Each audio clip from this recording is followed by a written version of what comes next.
বন্ধুরা সবাইকে আসসালামু আলাইকুম। আশা করছি সকলেই অনেক অনেক ভালো আছেন। লিওনেল মেসি, নেইমার, জিনেদিন জিদানের খেলা রাত জেগে দেখেছি ভাই, কিন্তু তাদের পরে যে একজন বিস্ময়কর বালক পৃথিবীকে এভাবে ফুটবলের ক্রীড়া নৈপুণ্য দেখাবে, এটা আসলে বিশ্বাস করতে কষ্ট হয়। আমরা ভেবে নিয়েছিলাম মেসির পরে হয়তোবা, এমবাপ্পের পরে হয়তোবা আর কোনো প্লেয়ার ঠিক এভাবে মাঠ দাপিয়ে আপনাকে রাত জাগতে বাধ্য করবে। আপনি বারবার ঘুমাতে যাবেন, কিন্তু আপনি ঘুমাতে পারবেন না তার খেলা দেখার জন্য। তা আমি মাঝে মাঝে চিন্তা করি, এই ইয়ামাল যদি বাংলাদেশে জন্মগ্রহণ করত, তাহলে আজকে এই যে ছোট্ট বাচ্চাটা আস্তে আস্তে আস্তে আস্তে আস্তে করে এত বড় হয়েছে, বার্সেলোনার মতো একটা ক্লাবে সে ছোট্টবেলা থেকে তাকে গড়ে তুলেছে, সে যদি বাংলাদেশের কোনো ক্লাবে অথবা বাংলাদেশের ন্যাশনাল টিমে বা বাংলাদেশেই জন্মাইতো, তার ভবিষ্যৎটা আসলে কি হতো? সে এখন কি করত? কোটা আন্দোলন করত, না হয় একটা পাসপোর্ট বানিয়ে ইউরোপে যাওয়ার জন্য লাইন দিত। আর যদি টাকা পয়সা না থাকে তাহলে সৌদি আরব নিশ্চিত। ভাগ্য ভালো ইয়ামালের যে মানুষটা বাংলাদেশে জন্মায় নাই। বাংলাদেশে জন্মাইলে আজকে কোটার আন্দোলন করতে হইতো, না হয় বিদেশ যাওয়ার প্রস্তুতি নিতে হইতো। আমরা কি করি ভাই?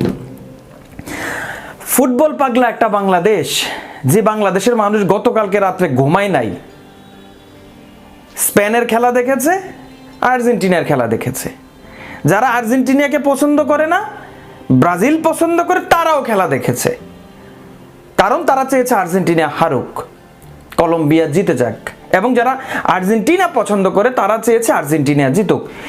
এইভাবে ফুটবলকে এত ভালোবাসার একটা দেশ, এই দেশে কোনো ইয়ামাল কেন তৈরি হচ্ছে না? কোনো ইয়ামাল কেন তৈরি হচ্ছে না? জামাল তৈরি হয়েছে, জামালরা তৈরি হয়েছে। তারা কিছুদিন আগে দেখলাম মদের বোতল নিয়ে, ফুটবল তো থাক দূরের কথা, মদের বোতল নিয়ে কিছুদিন আগে কোথায় যেন ধরা গেছে। তারপরে গোলকিপার টোলকিপার কারা কারা জানি ছিল সব। মানে কেন বাংলাদেশ এমন কেন ভাই? বাংলাদেশের ফুটবল ফেডারেশনকে বলতে চাই, আপনাদেরকে এক ফোঁটা লজ্জা নাই? আপনারা কি দেখেন না অন্য দেশের পতাকা নিয়ে, অন্য দেশের জার্সি নিয়ে কি আনন্দ করছে মানুষ বাংলাদেশের? এই মানুষগুলোর কি মন চায় না বাংলাদেশের জার্সি নিয়ে আনন্দ করতে, বাংলাদেশের পতাকা উড়িয়ে আন্দোলন করতে, বাংলাদেশের পতাকা দেখিয়ে দেখিয়ে চিৎকার করে করে বলতে? আপনাদের লজ্জা করে না ভাই? এই ইয়ামাল কি বাংলাদেশে নাই? তাদের মতো প্লেয়ার কি বাংলাদেশে, মেসির মতো প্লেয়ার কি বাংলাদেশে নাই? আছে। আপনারা তাদেরকে সুযোগ দিবেন না। তারা জানে আপনারা তাদেরকে নিয়ে একটা হাফ প্যান্ট গেঞ্জিও ঠিক মতো দিবেন না। ভাত খাওয়ানো তো থাক দূরের কথা, কিন্তু ফুটবল ফেডারেশনে টাকা আছে অনেক। তাদেরকে মানুষ হওয়ার জন্য আপনারা কোনো ধরনের ব্যবস্থাই নেবেন না, তাদেরকে ফুটবলার তৈরি করার জন্য কোনো ব্যবস্থা নেবেন না। আপনারা শুধু আছেন জুয়া, এটা সেটা, এগুলো নিয়ে ব্যস্ত। কিন্তু দেখেন, এই ইয়ামাল একদিনে তৈরি হয়নি, তাকে তৈরি করেছে একটা ক্লাব। আমরা বাংলাদেশ, সমগ্র বাংলাদেশ মিলে কি একটা ইয়ামাল তৈরি করতে পারি না? আমরা কি জামালদেরকে তৈরি করতে পারি না? পারি, কিন্তু আমরা করব না। আমরা শুধু অন্য দেশের পতাকা নিয়ে নাচবো। আর এই যে গতকালকে তো দেখেছেনই, যে মানুষগুলোকে ফজরের আজান আল্লাহু আকবার বলে যখন মুয়াজ্জিন সাহেব চিৎকার করে ধ্বনি দেয় যে আসো আসো নামাজ পড়তে আসো, কেউ ঘুম থেকে ওঠে না। খুব কম মানুষ ওঠে। কিন্তু যখন কালকে আর্জেন্টিনার খেলা ছিল, ওই পাগলা মানুষগুলা একটাও ঘুমায় নাই সারা রাত। ওই মানুষগুলাকে পুঁজি করে আপনারা কিচ্ছু করতে পারেন না ভাই। ওই মানুষগুলোর ভালোবাসাকে পুঁজি করে আপনারা কিচ্ছু করতে পারেন না ভাই। ভাই ইয়ামাল, তুমি ভাগ্যবান ভাই, তুমি বাংলাদেশে জন্মাও নাই ভাই, নাইলে তোমাকে আজকে কি করতে হইতে জানো? যেমন আজকে তুমি বিশ্বকে দেখিয়ে দিয়েছো তোমার ক্রীড়া নৈপুণ্য, ঠিক এই সময়ে যদি তুমি বাংলাদেশে জন্মাইতা, 16 বছর বয়সী সন্তান থাকতা, তখন তোমার পুরা সময়টাই যাইতো কোথায় জানো? কিশোর গ্যাংয়ে। কিশোর গ্যাংয়ের সাথে তোমার সময় যাইতো, না হয় সময় যাইতো তোমার জন্ম নিবন্ধন আছে না, এটার নাম সংশোধন করতে করতে তোমার 16 বছর কাটতো। আর যখন তোমার 18 বছর পার হইতো, তখন তোমার ভোটার আইডি কার্ড আছে না, এটার ছবি, এটার ভিতরে যে ভুলভ্রান্তি আছে এইটা সংশোধন করতে করতে তোমার 18 বছর শেষ। 21 বছর বয়সে তোমার পাসপোর্ট করার সময় হয়েছে, বিদেশ যেতে হবে। পাসপোর্ট করে বিদেশ যেতে হবে।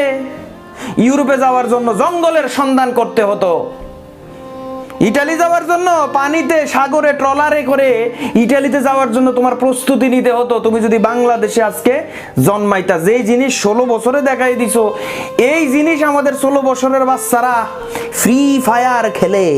ফ্রি ফায়ার আমাদের সোনার সন্তানেরা এই সময়ে জন্ম নিবন্ধন ঠিক করে, আর তুমি সারা দুনিয়াকে দেখিয়ে দিয়েছো তুমি কি জিনিস। তারপর এই হচ্ছে আমাদের অবস্থা। এই অবস্থা থেকে আমাদেরকে বের করার জন্য যারা দায়িত্ব নিয়ে রেখেছে, নাই ভাই, তাদের কোনো গর্জ নাই, তাদের কোনো খবর নাই।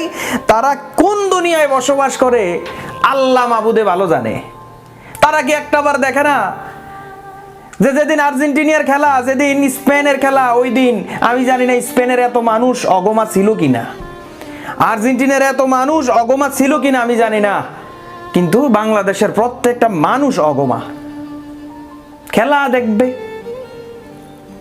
তাদের দেখা উচিত যে একটা অন্য দেশের, ভিন দেশের খেলার জন্য যেই দেশের মানুষ এত পাগল, সেই দেশের খেলা যদি হয়, এ মানুষগুলো তো 1 মাস ধরে নাওয়া খাওয়া ছেড়ে দিবে। আর কত আমরা পর পূজারি হব। আমাদেরকে একটু সুযোগ করে দেন, বাংলাদেশের ইয়ামালদেরকে বেড়ে ওঠার সুযোগ করে দেন। খুঁজেন, আছে, একটু খুঁজেন, পাবেন। সিপাই সাপাই অনেক আছে, তারা ভয় পায় আপনাদের কাছে আসতে, কারণ তাদের মামা নাই, খালু নাই, আত্মীয় নাই, স্বজন নাই, তাদের ফুটবল ফেডারেশনে কোনো লোক নাই। লোক থাকলে না ওখানে চাকরি বা খেলার সুযোগ পাবে, লোক না থাকলে নাই তো। সুপারিশ ছাড়া আমাদের ওখানে কোনো প্লেয়ার ঠাঁই পায় না। সুপারিশ লাগবে, আর ওই ফইতা লাগবে, দিবেন, হয়ে যাবে। এগুলো থেকে বেরিয়ে আসতে হবে। একটা মানুষ যখন খেলতে এসে অসুস্থ হবে, তাকে সেই অসুস্থতার সময় সঙ্গ দিতে হবে, তার ট্রিটমেন্ট করতে হবে। তাইলে একটা পরিবার তার সন্তানকে আপনাদের রাস্তায় দিবে, আপনাদের মানচিত্রে আপনাদের পতাকা উড়ানোর সুযোগ করে দেওয়ার জন্য সন্তানকে দিবে না। আপনারা তো ইনজুরি হলে আর প্লেয়ারের খবরই নেন না ভাই। আপনাদেরকে আর কত লজ্জা দিবে, আর কত লজ্জা খাইতে পারেন, এটাই চিন্তা করি আর কি। যাক, সবাই ভালো থাকেন, সুস্থ থাকেন। শুভকামনা ইয়ামাল মেসিদের জন্য। তারা এভাবেই দাপিয়ে বেড়াক, তারা এভাবেই আপনাদেরকে খেলা দেখিয়ে রাত জাগিয়ে রাখুক, এটাই আশা। আমরা ঘুমাই। দেখা হবে আগামী কোনো ভিডিওতে। আসসালামু আলাইকুম।